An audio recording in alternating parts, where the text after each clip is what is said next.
Hola amigos, bienvenidos a Palabra que da vida. Escuchemos al comenzar este programa un fragmento del Evangelio de hoy, de San Lucas.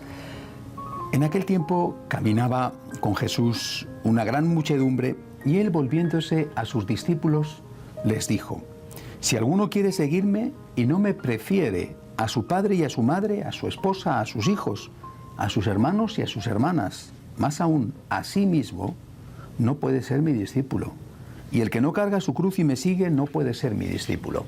Palabras fuertes, radicales, porque ¿quién, salvo Dios, puede pretender ocupar el primer lugar en el corazón de alguien, un lugar por encima de las personas más amadas, como la esposa, el esposo, los hijos, incluso por encima de uno mismo? Solo Dios, porque el mandamiento del amor a Dios por encima de cualquier otra persona o cosa es el primer mandamiento. Por eso Jesús, con esta expresión tan clara, tan radical, está mostrándonos la conciencia que él tenía de su propia divinidad, porque Jesús sabía que él era Dios, tenía derecho y se atrevía a decirle a los discípulos que tenían que seguirle a él y que tenían que amarle a él más que a nadie.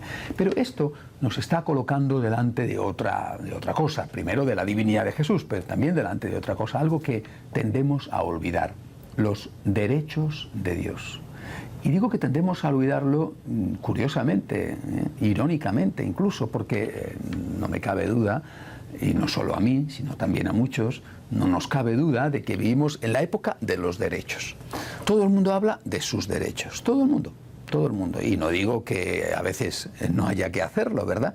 Digo que hay una inflación del concepto de derecho, y que la hay porque se olvida el otro concepto que va unido al de derecho y que es su contrapeso natural, el concepto de deber. Todo el mundo habla de derechos y nadie habla de obligaciones. Todo el mundo sabe cuáles son perfectamente sus derechos y está dispuesto a hacer lo que sea para reivindicarlos, aunque después no lo consiga. Bueno, pero nadie habla de cuáles son los deberes que tiene que cumplir, cuáles son las obligaciones que tiene que respetar. De eso prácticamente nadie habla, y por eso hay una inflación. Es decir, estamos cojos, porque si tenemos dos piernas hay que usar las dos. Una será la de los derechos, pero otra será la de los deberes. Es que mis derechos son los deberes de mi prójimo y los derechos de mi prójimo son mis deberes.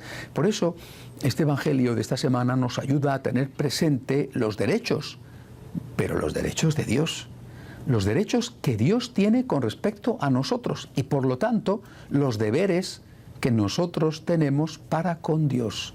Y el primero de esos deberes nuestros, que es el primero de los derechos de Dios sobre nosotros, consiste precisamente en lo que acaba de decir Jesús, en darle al Señor el primer lugar en nuestra vida.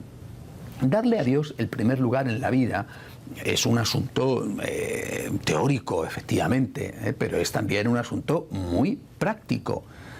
Si Dios tiene derecho a ocupar el primer lugar en mi vida, ¿cómo es posible que le dedique, por ejemplo, tan poco tiempo?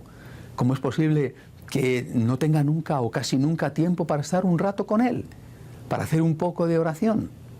Si Dios tiene derecho a ser el primero en mi vida, ¿por qué dedico tan pocos de mis ingresos a Dios y a las causas de Dios? ¿Por qué, en cambio, la mayor parte de mis ingresos están dedicados a mí mismo, por ejemplo? Si dedicara a Dios solamente una pequeña parte de lo que dedico a cosas superfluas, seguramente que ayudaría notablemente más a la Iglesia y a los pobres. En definitiva, esta semana la palabra de Dios nos invita a tener presente que Cristo es Dios, que tiene el derecho a ocupar el primer lugar en nuestra vida y que por lo tanto eso tiene que pasar por cosas muy concretas que respeten ese lugar privilegiado, único de Dios. Hasta la semana que viene, si Dios quiere.